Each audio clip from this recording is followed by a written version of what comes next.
Tu es vraiment un type exceptionnel. Génial comme tu l'as remis à sa place, le gars. Normal, il ne savait pas à qui il avait affaire, la répartie, ça te connaît. Mais qu'est-ce qui lui prend aussi à venir te chercher des noises? Il te critique, il t'agresse sur un détail sans importance, tu lui rends évidemment au centuple. Tu es passé devant tout le monde et alors? Tu vois pas le problème. Lui, il a qu'à attendre, hein. Il n'a pas de passe-droit, que tu saches. Du coup, plus personne ne dit rien et les gens te regardent de travers. C'est le comble, hein. Tu te fais agresser injustement et il y en a d'autres qui rouspètent. Tous des jaloux, des envieux qui n'ont pas ton habileté et ta présence d'esprit. Il n'y a pas de place pour tout le monde au sommet. Et toi, tu es bien décidé à défendre chèrement cette place. Normal que tu y sois, avec tout ce que tu as donné.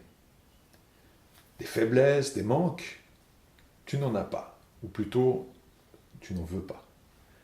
Tu luttes pour ne pas en avoir. Tes failles, elles te font honte. Tes blessures que les autres peuvent voir sont des humiliations que tu rumines longtemps. Tu dois les cacher. Si les autres les voyaient, ils seraient déçus. Ne t'aiment-ils pas parce qu'ils t'admirent? S'ils découvraient tes faiblesses, est-ce qu'ils t'aimeraient quand même? Tu as compris depuis longtemps qu'il ne fallait pas se découvrir. Il fallait rester vigilant. Heureusement, ton ex n'est pas là. Avec elle, tu t'étais un peu laissé aller.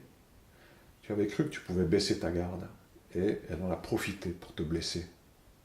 Là, cette pauvre fille t'aurait encore fait une scène en critiquant ton comportement.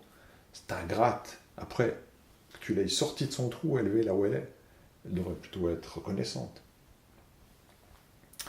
Ça te coûte d'être le meilleur. Tu dépenses beaucoup d'énergie. Et puis, la satisfaction d'être arrivé s'évapore tellement vite. Il te faut chaque fois avoir plus.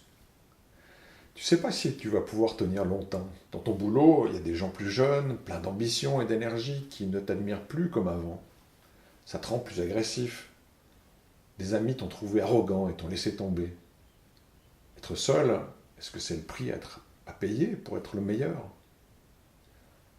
Tu détestes les faibles. Leur faiblesse te dégoûte. Tes propres faiblesses, elles te terrifient. Des fois, tu ressens comme un grand vide, comme un grand trou noir à l'intérieur qui te donne le vertige. Et si tu perdais ta vigilance de tous les instants pour être fort, tu risquerais d'être aspiré dans ce trou noir.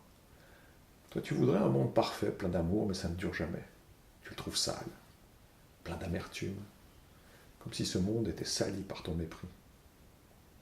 Des fois, une nostalgie te saisit. Est-ce que plus de douceur existe encore dans ce monde? Tu ne t'en souviens pas. Aussi loin que tu cherches dans tes souvenirs. Un frisson te secoue, le monde est tellement glacé. Mais pourquoi perdre du temps avec des losers? Les médiocres, ils s'encouragent entre eux. Ils ont besoin d'être ensemble.